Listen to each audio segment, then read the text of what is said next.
Yoink! What's up, beautiful people? I want to drop in and talk about something that I have not yet touched on to a certain extent, and that is self pleasure and sublimation or orgasming without ejaculation. So, if you're not interested in hearing about anything like that, if you're not interested about hearing about that experience, then you're probably going to want to jump off. So, I guess for the last maybe 6 months, I've been engaging in a self pleasure practice that Matty Bruce taught me off the back of his new paradigm intimacy, which is a 6 month intimacy, sexuality coaching container that he was a part of. And so, as a part of that, it's just like touching your skin and touching different parts of your body and touching yourself in a way where you can feel the sensation of pleasure on the skin and therefore on different parts of the body, and getting used to feeling pleasure and what it feels like to be present of that pleasure in different parts of the body. And so there was a practice that I was doing relatively infrequently, but I was doing it nonetheless, although it felt a little bit weird, although I didn't fully understand it. I did it. And then Invictus comes along.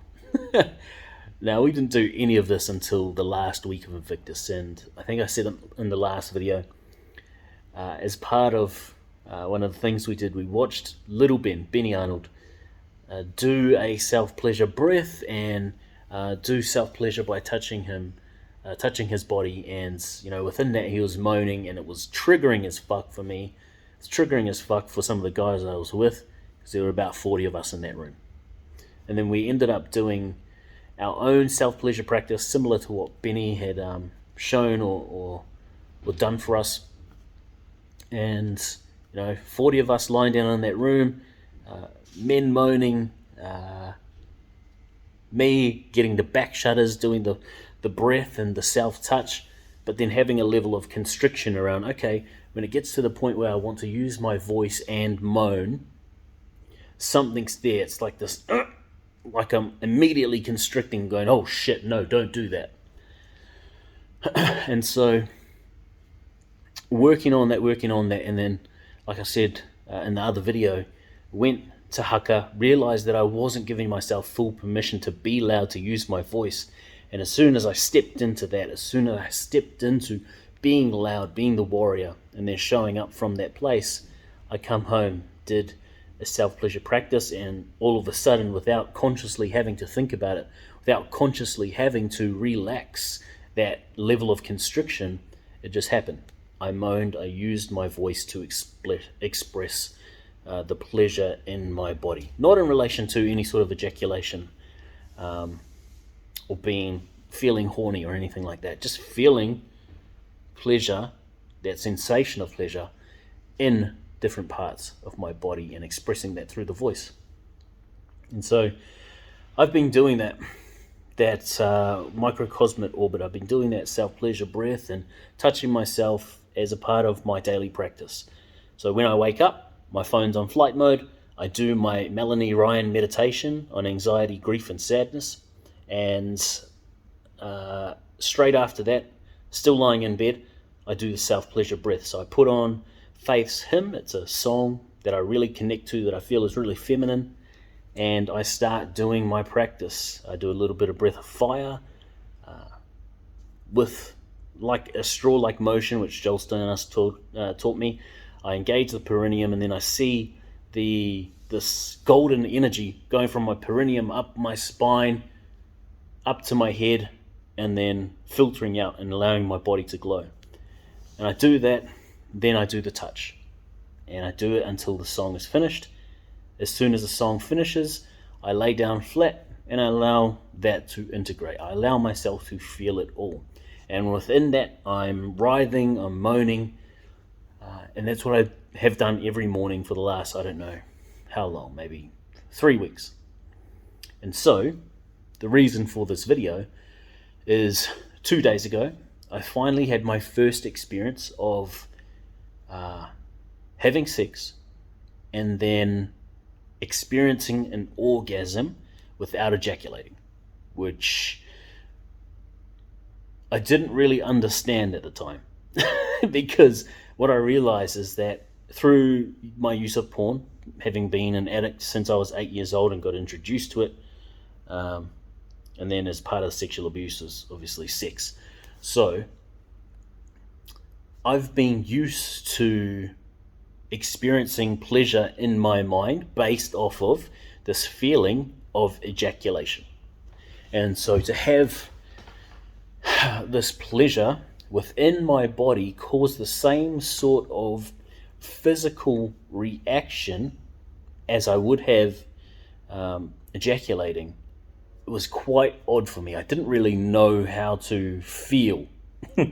And then, when that finished, when we stopped, it was sort of like this, like what's just happened? I'm not horny anymore. I've got a lot of energy.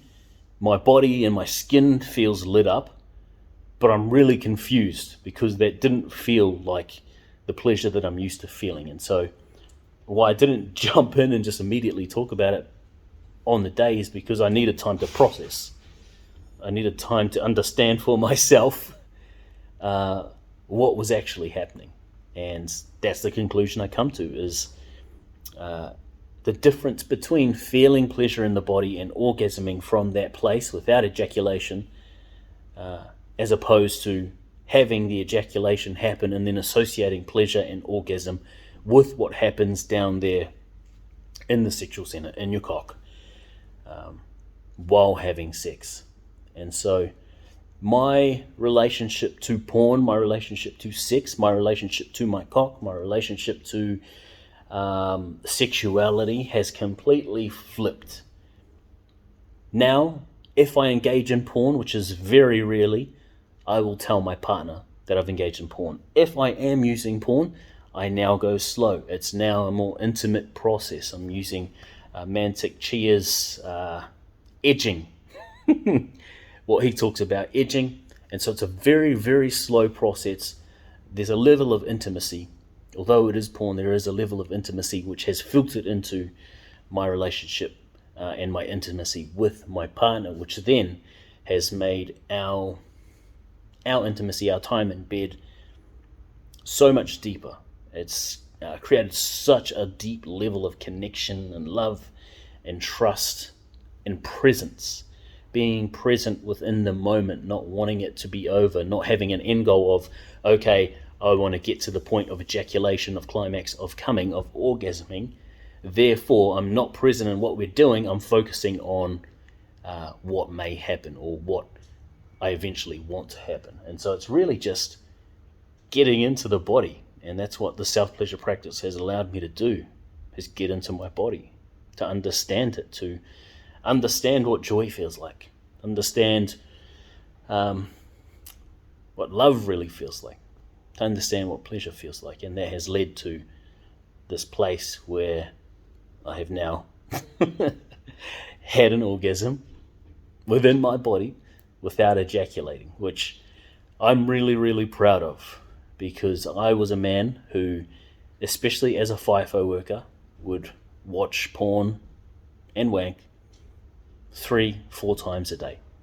We'd say to each other, hey, I'm going to the toilet. If we were building a scaff on site, hey, I'm going to the toilet to have a wank, and the boys would be like, sweet, catch you later.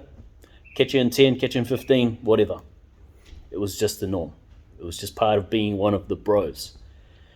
And on top of that, I was constantly hiding my use of porn from my partner. So there's been this massive level of shame and guilt around porn, around my sexual center, around my cock, around sexuality.